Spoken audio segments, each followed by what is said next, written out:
I've come to the conclusion that I was wrong. I was wrong about religious people and death. It isn't death that they are afraid of. Well, I take that back. They are afraid of death, but then so am I. Death is scary, and death is sad. I'm not looking forward to death. I'd like to put it off as long as possible, because, let's face it, I enjoy being alive. Being alive is a lot more fun.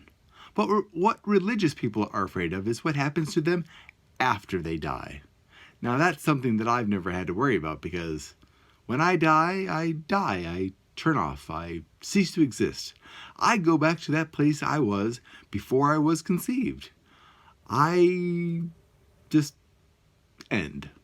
And I'm okay with that. But religious people, they've been taught to fear hell.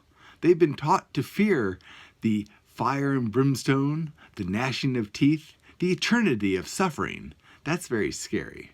They've also been promised heaven, but they've never quite been told what heaven is. Now, one of the sales techniques to get terrorists, specifically Muslim terrorists, is to promise them a heaven full of virgins and good times.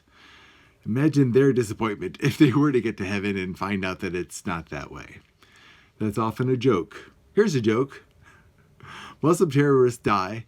He gets to heaven and he finds George Washington. He gets smacked in the head.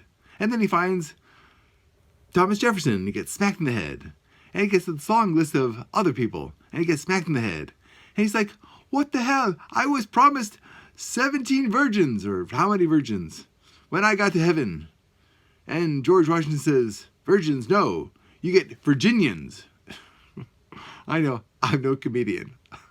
I'll leave that to Steve Hill. But religious people don't seem to be that afraid of death. Some of them welcome death because they think they're going to get their just rewards. But some of them are really afraid of death because they are not too sure they're going to get the just rewards. They're afraid maybe they screwed up.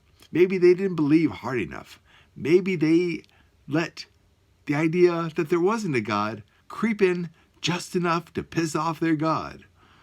Now that would be terrifying. That would be terrifying, thinking that there is an actual hell and that maybe you're not going to make the cut and make it to heaven. So I don't think it's actually death that they're afraid of, at least not any more than I'm afraid of death. And I'm not so much afraid of death as I'm afraid of the dying process. I'm afraid that I'll have a not such a nice death. And that's pretty common. I'm not ashamed to say I'm afraid of death. But I'm not afraid of what will happen to me after I die. I'm pretty damn sure what will happen to me after I die. Nothing. Anyways, I'm Tom, your friendly neighborhood atheist. And I'm not afraid to reevaluate what I think about things. I'm not afraid to say I was wrong. And if somebody out there wants to tell me why I'm wrong and explain to me in such a way that, well, it doesn't sound like bullshit, I'd be happy to reevaluate it again. I'll catch you next time.